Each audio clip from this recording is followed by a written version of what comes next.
여러분 안녕하십니까? 뉴스룸을 시작하겠습니다.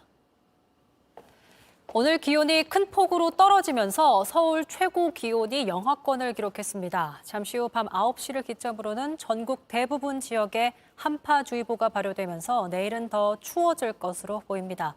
하루 종일 전국에 내린 눈과 비로 곳곳에선 교통사고도 잇따랐습니다. 첫 소식 조보경 기자가 보도합니다. 모자와 마스크, 목도리로 온몸을 꽁꽁 감쌌습니다. 몸을 한껏 웅크려도 추위를 이기기 힘듭니다. 장갑 낀 손으로 얼굴을 가려보지만 찬바람이 살갗을 파고듭니다. 추워가지고 입이 안 떨어지네요. 근데 너무 추워서 귀가 깨질 것 같아가지고 내일은 못 나올 것 같아요. 약간 냉장고 안에 들어간 것 같아요. 오들오들 떨려요. 오늘 서울 최고 기온이 영하 3도, 전국 최고 기온도 영하 5도에서 영상 7도에 머물렀습니다. 강추위와 함께 눈과 비가 내리는 지역도 많았습니다. 경기도 일부 지역과 충청권, 전라권과 제주 등에는 대설주의보가 발효됐습니다. 이 때문에 제주도에선 오후 1시 기준 항공기 473편 중 30편이 기상 악화로 운항이 취소되고 80여 편이 지연 운항됐습니다. 빙판길 차량 사고도 이어졌습니다. 오늘 오전 호남 고속도로 북대전 나들목 인근에서 SUV와 승용차가 추돌해 1명이 다쳤습니다. 오전 8시쯤 서울 내부순환도로에서도 차량 9대가 추돌했습니다. 앞으로는 더 추워집니다. 오늘 밤 9시부터는 서울과 전국 대부분 지역에 한파주의보가 발효됩니다. 내일 최저기온은 영하 17도까지 떨어집니다. 서울 아침 최저기온이 영하 12도, 바람이 세차게 불어 체감온도는 더욱 낮습니다. JTBC 조보경입니다. 한미 양국이 북핵 위협을 막기 위한 가이드라인을 만들기로 협의했습니다. 내년 한미 연합훈련에선 핵작전 시나리오도 두 나라가 함께 연습하기로 했는데요. 북한이 올해 대륙간 탄도미사일을 발사할 수도 있다는 관측이 나오는 가운데 두 나라는 북한을 향해서 종말을 언급하며 경고하고 있습니다. 김지성 기자입니다. 한미 양국이 미국 워싱턴에서 핵협의그룹, 이른바 NCG 2차 회의를 열었습니다. 두 나라는 북핵 위협에 대응하기 위한 가이드라인을 내년까지 완성하기로 협의했습니다. 북한의 핵 위협을 어떻게 억제하고 또 대응해 나갈 것인지에 대한 총체적인 지침이라고 할 수 있는데요. 이 가이드라인에선 핵 관련 민감 정보 공유 방식과 핵 위기 시 협의 절차, 양국 정상 간 실시간 커뮤니케이션 채널 가동 문제 등이 다뤄집니다. 핵 위기가 발생하면 한미 정상이 바로 통화할 수 있는 이른바 한라인 시스템도 구축하고 있습니다. 내년 한미 연합 훈련에서는 핵 작전 시나리오도 함께 연습합니다. 한반도 유사시를 대비한 한미 연합 훈련에서 핵 작전 시나리오가 포함된 건 처음입니다. 김태효 국가안보실 1차장은 이에 대해 이전에는 북한 핵 공격 시 미국이 알아서 핵 보복을 해줄 테니 안심하라는 핵 우산 개념이었다면 이제는 한미가 처음부터 같이 준비하고 연습하는 것이라고 설명했습니다. 북한은 지난달 군사 정찰 위성 발사에 성공한 데 이어 올해 내로 대륙간 탄도미사일을 발사할 수 있다는 전망도 나오는 상황. 한미 안보 당국은 이번 회의에서 북핵 대응 방안뿐만 아니라 경고 메시지도 내놓았습니다. 한미 양국은 성명을 통해 미국 및 동맹국에 대한 북한의 어떠한 핵 공격도 용납될 수 없다며 이는 김정은 정권의 종말로 귀결될 것이라고 강조했습니다. 한편 북한은 오늘 노동신문을 통해 지난 9월 핵 무력 정책을 헌법에 명시한 걸 언급하며 미국과 적대 세력이 더 이상 핵을 놓고 흥정할 수 없다고 주장했습니다. JTBC 김지성입니다. 연말이 다가오면서 각종 모임에서 한 잔쯤은 괜찮겠지 하고 술 마시고 운전하시는 분들 적지 않은 것 같습니다. 어젯밤 경찰이 단속에 나섰는데 갖은 변명에 측정을 거부하는 운전자도 있었습니다. 그 현장을 박현주 기자가 다녀왔습니다. 한 남성이 경찰차 안에서 음주 측정기에 입을 댑니다. 자, 수치 보세요. 많이 나오셨네. 0.181. 요거 면허 7호 수치입니다, 선생님. 맥주 몇 병이나 드셨어요? 3병. 한 운전자는 물로 입까지 헹구고 음주 측정에 나섭니다. 숨을 세게 불어달라고 하자 감기에 걸렸다며 기침을 합니다. 더 세게 더 후, 더 세게. 운전자의 혈중 알코올 농도는 0.069%, 면허 정지 수준. 약을 먹었다고 말하더니 퇴원하셔야 되는데. 피를 뽑아야 한다는 말에 그제야 술 마신 사실을 인정합니다. 측정 거부 실랑이도 벌어졌습니다.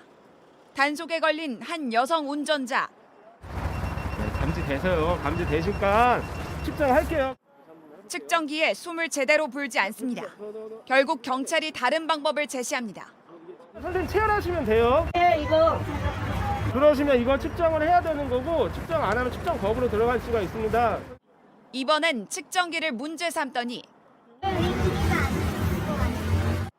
갑자기 화장실을 보내달라 요구합니다.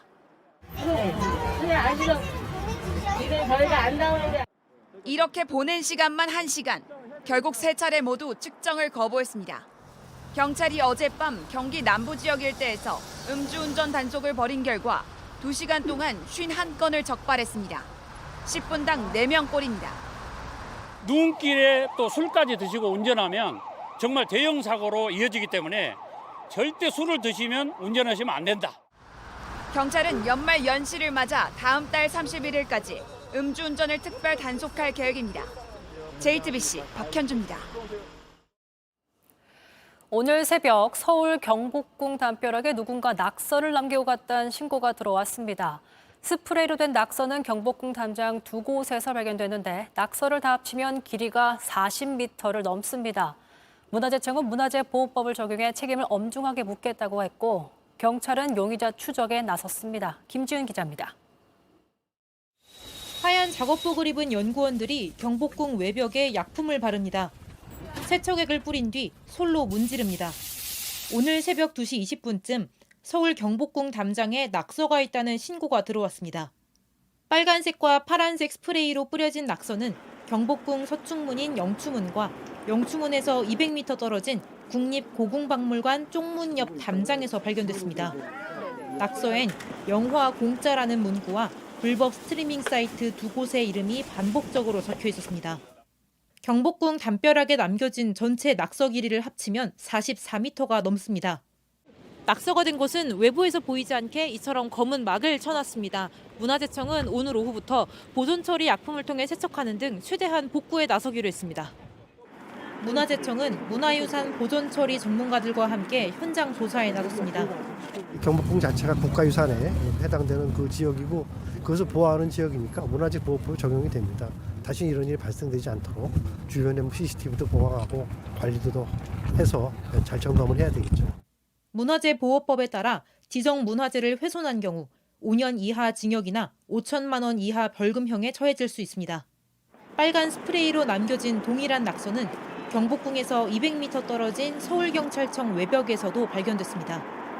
경찰은 CCTV를 분석해 용의자를 추적한 뒤 범행 동기 등을 조사할 예정입니다. JTBC 김지은입니다. 이번엔 저희 뉴스룸이 새롭게 마련한 탐사 코너 꿀벌처럼 부지런히 취재하는 뉴스비 시간입니다. 지난 10월 펜싱 국가대표 남현희 씨와 결혼하기로 했다가 사기 혐의로 구속된 전청조 씨. 그런데 전 씨의 아버지 전창수 씨도 사기 혐의로 수배 중이라는 사실이 드러났죠. 전 씨의 행적은 2018년 6월 천안에서 사라진 뒤로 확인된 적이 없는데 JTBC 탐사팀의 취재 결과 전 씨는 올해 6월까지 여수에서 이름만 바꿔 버젓이 고깃집 사장님 행세를 하고 있었습니다. 오승열 PD가 전합니다. 아름다운 바닷가로 유명한 전남 여수시. 닭이라는 사람이 전라남도 여수의 운동 삼겹살 거기를 운영했어요. 자기가 뭐 천안인가든가 뭐 거기서 건물도 몇 개고 200 몇억 불 갖고 내려왔고. 아, 전청소랑 똑같네요, 진짜. 그러니까 나는 너무 소름을 끼치는 거예요. 박모 씨라는 인물이 전청조와 똑같은 수법으로 로맨스 스캠 사기 행각을 벌이고 올 6월 잠적했다는 겁니다. 수백억 대 자산가라면서도 신용불량자라며 가게 운영비를 포함한 모든 돈을 피해 여성 이름으로 사용했습니다. 저희 집 담보를 받아서 했고 차도 렌트를 2대를 빌려가지고 지금 그것도 저가 빚을 갚고 있고 내가 멍청해서 그렇게 된 거니까 누구한테 말도 못하고 아직도 눈물이 나요. 억울하고. 코로나로 장사가 어려워지자 박 씨는 주변에서 돈을 빌리고 갚지 않기 시작했습니다. 원래는 월세 200만 원하고 사용료 100만 원이잖아요. 걔한테는 9월부터 아예 난 돈을 받은 적이 없어요. 다른 사람인 척 연락을 피하기도 했습니다. 입금 부탁드립니다. 입금 부탁드립니다. 연락 주세요 하니까 병원에 입원 중이십니다. 며칠째 의식이 없으십니다. 여기 상황 심각합니다. 혈압으로 쓰러지셨습니다. 항상 아프다. 툭 하면 아프다. 결국 가게를 내놓게 됐는데 계약금을 챙긴 뒤 그대로 달아났습니다. 그 여자 사장이 언니 날랐어. 그래서 도망갔어. 그러면서 이거 차에 이 주민등록증 이거 하나 놔두고 갔다고. 취재진은 신분증에 적힌 주소로 박 씨를 찾아가 봤습니다. 예, 그 제 신분증이에요. 맞으시죠? 그 새로 재발급 받은 거거든요. 네네.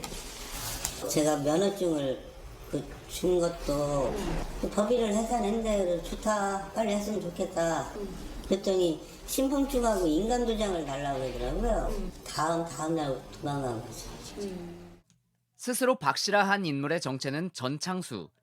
충남 천안에서 30억 원대의 사기 행각을 벌이고 2018년부터 수배 중인 인물입니다. 사기꾼 전청조 씨의 아버지이기도 합니다. 전창수 후배 이라는 사람이야. 6천만 원을 사기당했어. 전창수한테. 그리고 이 사람 주민등록증 가지고 도망갔어. 신분증 주인인 박 씨는 전 씨와 부동산 사업을 같이 하던 동업자이자 사기 피해자였습니다. 우리한테 박형 고발을 했었으니까. 이 모습이었다고들 하시더라고요. 완전히 이 모습이에요. 이게 수배 전단에 있는 모습이거든요. 네. 근데 이 차림새로 다녔다는 거죠. 저 옷을 너무 많이 봤어요. 전청조의 아버지라고요? 전혀 몰랐죠. 아니 어떻게 이름이 가짜야? 진짜 사람은 저는 못 믿겠더라고요. 취재진의 제보로 전창수의 최근 행적을 파악한 경찰은 전 씨의 현재 위치를 파악하기 위해 본격적인 수사에 나섰습니다. JTBC 오승열입니다. 피해자들이 전하는 전창수 씨의 사기 수법은 전청조 씨와 놀라울 만큼 닮아 있었습니다. 또 전창수 씨의 측근들은 전 씨가 천안에서 번 돈 중 많은 금액을 딸인 전청조에게 건넸다고도 얘기했습니다. 전청조 씨가 이렇게 재력가 행세를 할 수 있었던 배경에 사기꾼 아버지가 있었다는 겁니다. 오승열 PD가 이어서 전합니다. 우리 가게거든 이게. 우리 가게 와가지고 크리스마스 때 케이크 사갖고 와가지고. 이게 최근의 얼굴이야. 청조가 이렇게 유명해질 줄 모르고 그거 안 그랬었는데 그대로 다 옮겨놨었는데. 그니까. 그걸 계속 나는 보고 싶은 마음에 이제 매일매일 열어봤거든, 지 엄마랑. 피해자들은 전창수 씨의 사기 수법이 딸인 전청조 씨와 닮았다고 입을 모았습니다. 접근할 때도 재력을 과시하고 비싼 선물로 환심을 샀습니다. 가게 오면은 느닷없이 팔찌를 하나 갖고 와요. 지나가다 이뻐서 나 주려고 샀다고 그러고 무피 옷도 막 사주고. 그러니까 청조가 막 그렇게 선물했듯이 차 선물하고 뭐 했듯이. 피해 여성에게 신뢰를 쌓은 전창수는 점차 주변인들도 공략해 나갔습니다. 피해는 눈덩이처럼 불어나갔습니다. 진짜 너무해. 그 할아버지 또 있어요. 그 대박 할아버지가. 그 할아버지 얼마나 불쌍해. 농약 들고 다녔댔잖아. 먹고 죽는다고. 어떻게 보면 시발점이 누나가 없었으면 이런 사기를 안 당했어요. 그러니까 저 남편이를 이용해갖고 이렇게 했잖아. 맞아. 가정이 없이 혼자 돌아다니면 안 믿잖아, 누가. 안 믿지. 전 씨는 부동산 사업을 하겠다며 수십억 대의 투자금을 받은 뒤 그대로 도주했습니다. 전 씨의 지인들은 전 씨가 챙긴 범죄 수익금이 딸에게 흘러갔다고 말하고 있습니다. 10수년간 떨어져 살던 딸에게 연락이 오자 전 씨가 거액의 돈을 건넸고 이 돈이 전청조 씨 범죄의 종잣돈이 됐다는 겁니다. 내가 전창수 톡을 한번 보게 됐어. 그 도망가기 한 달 전에 톡을 봤는데 청조가 문자가 왔더라고. 그때만 해도 아빠를 안 만날 텐데 아빠 저 청조예요. 아빠가 우리 아빠라면서요. 저 도와주세요. 너무 어려워요. 막 계속 돈을 달라고 그러더라고. 언제요? 그때 그 5월 달에 18년도 5월 그치 가기 전에. 도망가기 전에 제주도를 갔다 온 적 있어요. 딸한테, 청주한테 간 거지. 2018년 5월에. 그때쯤에 어디냐 그랬더니 제주도 왔다 그러더라고. 네. 딸한테 갔다 그러더라고. 성환 사건 돈을 얼마 해줬을 거야. 거의 한 10억 가까이 준 것 같아, 내가 얘기는. 실제 전청조는 이때부터 본격적인 재력가 행세를 하며 사기 행각을 벌였습니다. 그닥 일을 하는 것처럼 보이지 않았는데 2018년 후반에 와이프분이라는 분 데리고 오셨을 때부터 갑자기 자기 승마했었다고 얘기를 하고 자기가 무슨 생주를 만든 사람이래요. 그 맥주집 있잖아요, 호프집. 그거를 자기 창업해서 그거를 비싸게 넘겨서 돈을 많이 벌었대요. 그날 갑자기 블랙카드 내고. 경찰은 해당 의혹에 대해서도 수사를 이어가고 있습니다. JTBC 오승열입니다. 스포츠 소식입니다. 역대 국내 선수 가운데 최고의 포스팅액으로 미국 메이저리그에 진출한 이정후가 미국 프로야구 샌프란시스코 자이언츠에 공식 입단했습니다. 이정후는 스스로를 바람의 손자라고 얘기하며 이기러 왔다는 당찬 포부를 밝혔습니다. 김서연 기자입니다. 키움 시절 등번호인 51번이 새겨진 샌프란시스코 자이언츠 유니폼을 입은 이정후. 밝게 웃으며 한마디를 툭 던집니다. 핸섬? 영어로 이어진 첫 인사말. 자신을 바람의 손자라고 소개했습니다. Hello Giants. My name is 정후 Lee, grandson of the wind. And thank you for helping to achieve my dream to play in MLB. 잘 키운 아들 덕에 바람의 아들 이종범도 이미 덩달아 유명세를 탄 상태입니다. 이런 질문이 따라붙기도 했습니다. 아빠는 정말 빠르십니다. 정말 빠르셨고 지금은 이기죠. 지금 이기는데 같은 나이대에 뛰어보라고 하면 절대 이길 수는 없을 것 같아요. 6년 총액 1억 1,300만 달러. 초대형 계약금을 안긴 구단은 완벽이란 한마디로 기대감을 표현했습니다. Not just as a player, but as a person, and we think this is an absolutely perfect fit. 계약을 이끈 에이전트 스컷 보라스도 이정후의 성공을 확신했습니다. His bat-to-ball skills, playing in the National League West, all fit what we thought were very much success points for. 이정후도 이기기 위해 왔다며 자신감을 드러냈습니다. I am here to win, and will always give my best for teammates and fans. Let's go, Giants! Thank you. 감사합니다. 같은 서부지구에서 뛰는 오타니, 김하성과의 맞대결도 관심입니다. 열심히 하겠습니다. 네, 함께 뛰었던 그런 시절을 이제 뒤로 하고 형과 이렇게 맞대결하게 돼서 좀 신기하기도 하고 또 설레이기도 하고 그런 것 같습니다. 바람의 손자 이정후. 메이저리그에서도 바람을 일으킬 수 있을까요? JTBC 김서연입니다.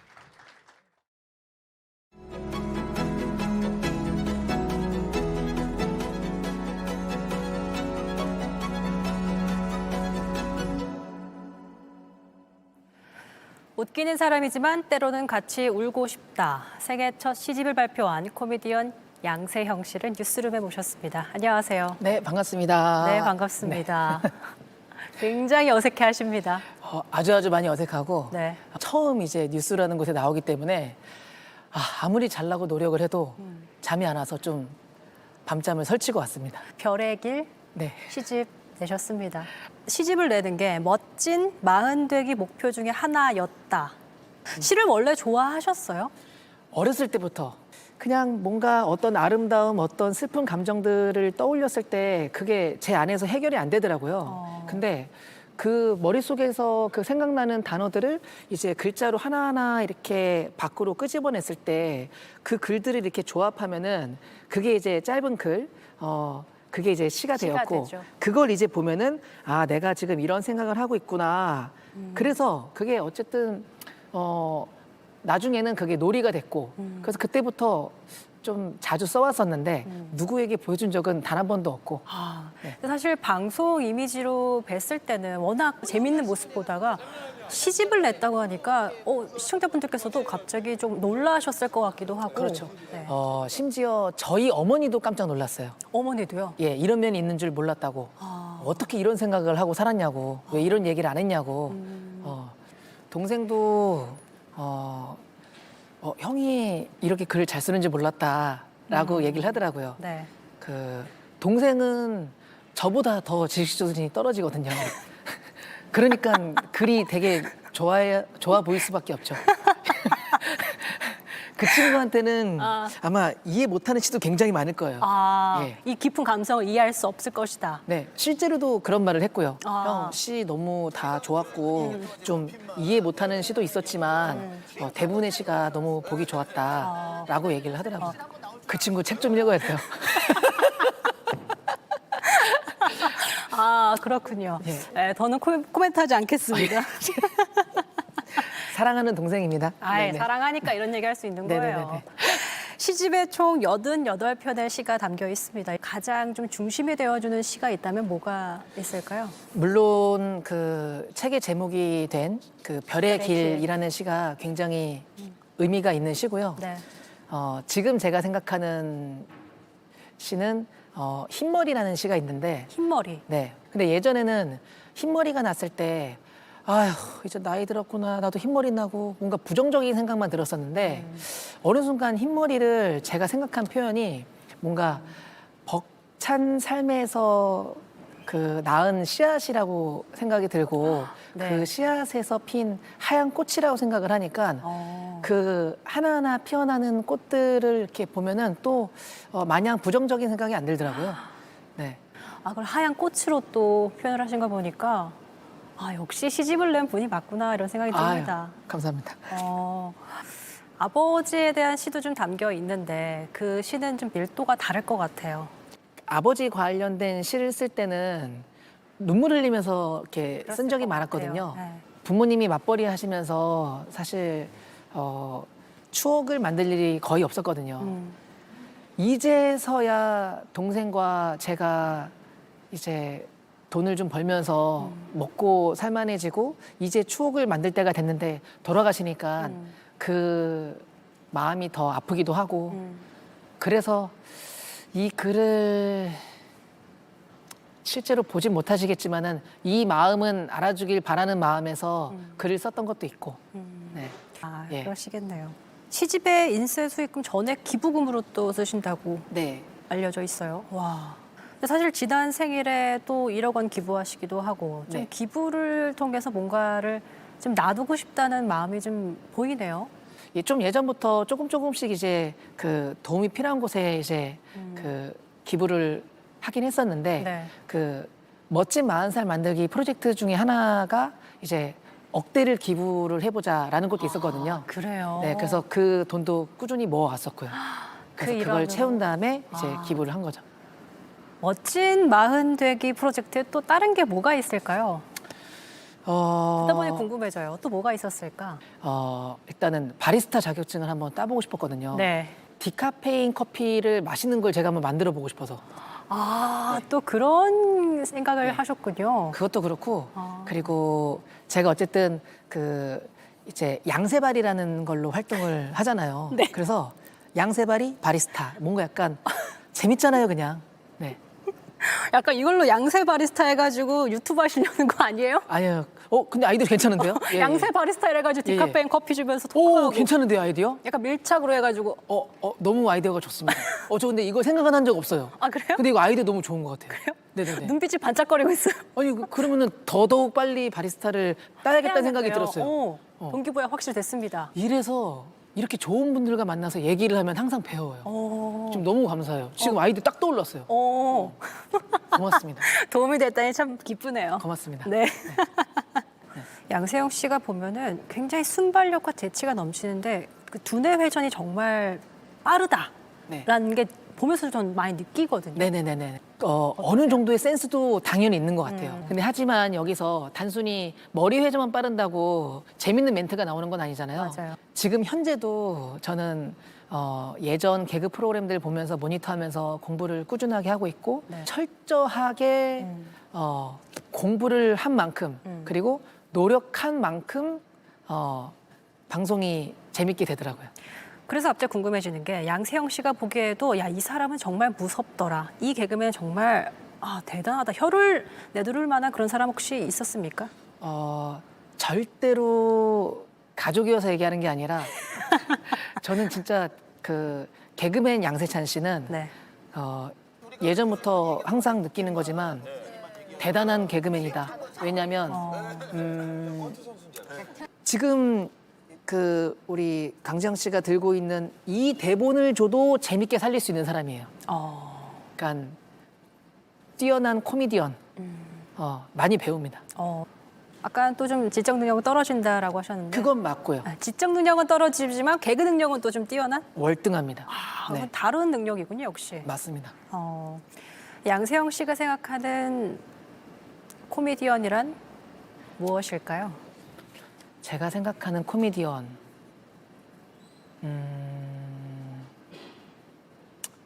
진통제. 아버지가 시한부 판정을 받으시고 그 방사선과 항암 치료를 하셨을 때 네. 정말 많이 고통스러워하셨거든요. 네. 근데 그때 제가 앞에서 말도 안 되는 개그를 막 하면은 웃더라고요. 그 힘든 와중에도 웃으시더라고요. 그래서 저는 모든 사람들에게 진통제가 될 수 있는 그런 유머를 하는 그런 코미디언이 되는 게 저의 꿈입니다. 네. 뭐 대단한 사람도 바라지도 않고요. 그냥 재밌는 사람. 그냥 재밌는 사람으로 기억됐으면 좋겠어요. 그냥 재밌는 사람. 네. 알겠습니다. 그냥 재밌는 사람 양세형 씨 만나봤습니다. 인터뷰 고맙습니다. 고맙습니다. 네.